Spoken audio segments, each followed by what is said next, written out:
Welcome to Complexity Made Simple. My name is Paul Allen, and the subject of today's video newsletter, well, we're going to talk about why your computers don't work. So I've been sending out a few challenges lately to various industries, and we're going to talk about why your computer doesn't work, why SAP doesn't work, why Oracle doesn't work.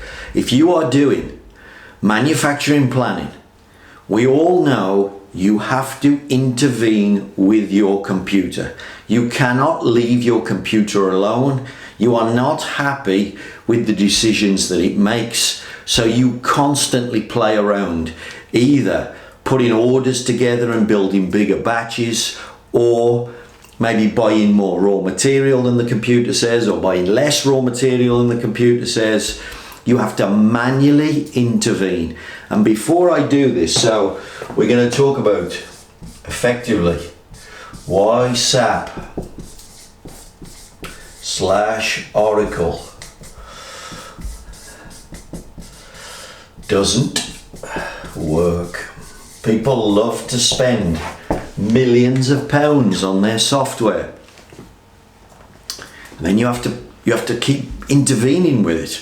You have to keep manually intervening. Surely, if the software costs you £10 million, surely it's automatic. So before we get on to this, I'm going to make one challenge to everybody. If anybody has got a system, piece of software, don't care whether it's SAP or Oracle, any other system, and it works without you touching it, send me a message, because I don't know for a company that can make these bloody things work properly. Now, the reason why I'm making this video, I've been away at a client, and I've been designing a pull system. So turn the computer off and just use simple pull systems. And whilst we were looking at the data, looking at a product, just some information came up in front of me, and it just reminded me why these things are so difficult to make them work properly. And it related to a minimum order quantity. So I've talked about this before on a previous video. Minimum order quantities are what I would call static data. It's data that gets put in once you've set up a new part, and you will say, when you're ordering the part, what's the minimum order quantity? And somebody puts a number in there, and then once it's gone in once, nobody changes it, nobody updates it, nobody modifies it. And I was working with a part, and a minimum order quantity came up of 3,048. All right, this is meters. All right, so it's a raw material, and this was meters. But then when I said, "Oh, can you give me some records as to how you've been buying the part?" the minimum order quantity hardly ever got used. So we were buying a lot less. So sometimes the orders were for 1,800. I saw orders for 2,500. I saw orders for 2,000. So I saw all kinds of quantities. Now here's the point: if you don't believe your computer, and you violate the rules that you've put in, like static data, the computer will go crazy.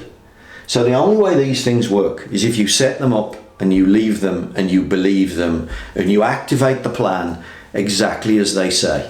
Because here's what happens if you don't do what the computer says. So I'll give you a little example. Let's say we get some demand for this raw material. Now clearly, the minute we get demand for this raw material, the computer's only got one choice. It's going to tell you to order 3,048. It's got a minimum order quantity. That's the rule, okay? But of course, what you do is you put people in charge who then look at what's been requested, and they start making decisions, and they start going, "Oh, well, yeah, 3,040, but I really don't want 3,048. I want some other number." So let's imagine now the demand for this product is actually 2,200 meters. All right, oops, 2,200 meters. Computer's going to try and buy this. Purchasing guy looks, And he goes, oh, okay, I don't really want to buy 3,000 meters. You know, managing director's on my back, he wants stock down. And then he decides, maybe because of the roll sizes here, maybe the roll sizes are in 500 meter rolls, he decides that he's not going to order 3,048. He's going to take that down by 2 rolls, and he's going to order 2,000 meters instead. Okay. So places a 2,000 meter order. So in other words, he doesn't believe the computer, he doesn't follow what the computer's telling him to do. He starts messing with the numbers. The minute he does that, what happens? Well, he leaves demand for 200 meters unsatisfied by the purchase order. So when the MRP runs again, what does the computer do again? Well, it says, I've got demand. What will he try and order again? It's going to try and order that again. It can only do that. So your computer, you're fighting your computer. You're trying to wind the stock down. If you'd have left it alone, by the way, you'd have bought 3,048. And that would have been the maximum you would have bought.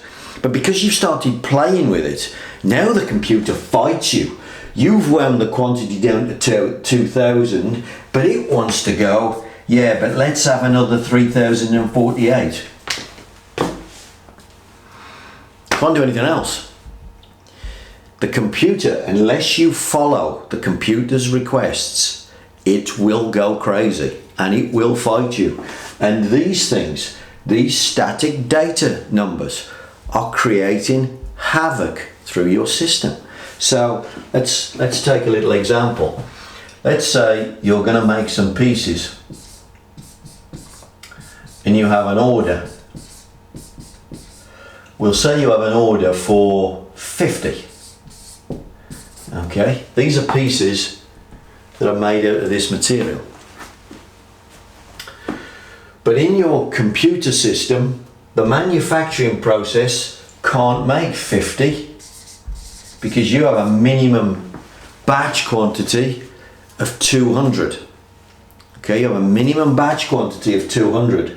So the computer says, make 200. Now you only needed to make 50, but it's going to make 200. Now straight away, you're using 4 times the resources that you need. 4 times the material, 4 times the resources straight away. You're wasting time. Material could be used on satisfying a proper customer order. Okay, but anyway, your flipping static data's doing this. Minimum batch size. Now then, so now what does the computer say? Well, this material, by the way, which is on a roll, what it's got to do now is it's got to take the raw material and it's got to coat it. Yeah, so here's the coated material. So it needs material to finish this order now for 200. Now one roll will make 100 pieces. Now because you have a minimum order quantity, what's the computer going to do? Well, it's going to tell you to produce 2 rolls. It's going to tell you to buy 2 rolls. All right. Now, straight away, look, I'm making 4 times more than I need. I'm buying now, flipping heck, I'm now buying, twice as much, 4 times as much material as I need. But when I get here, maybe 2 rolls is only 1,000 meters. Now what does the computer do? It buys 3,048. So we only want to make 50. We only want to make 50, but we're going to buy enough to make, let's have a look. We could make 4 times that with 2 rolls. That's only 1,000 meters. 3 times 3 4's 12. We've now ordered enough material to produce 12 of those orders. That's what your computer's doing. And consequently, you fight it. Why wouldn't you fight it? You don't want it buying all that raw material. Your static data causes absolute havoc in your MRP system. Now you have 2 choices. You can take it all out and wind all your minimum order quantities to 1. That's a way. Or what you can do, you switch the goddamn computer off and use pull systems. But if you let your computer run, you will have bucket loads of people fighting the computer. It'll never work properly and you'll waste bucket loads of cash. If you use pull systems are based on reality and real consumption. Stock will go down, on-time delivery goes up. You make just a bucket load of money. It's the most fantastic thing. Switch these things off, make more money.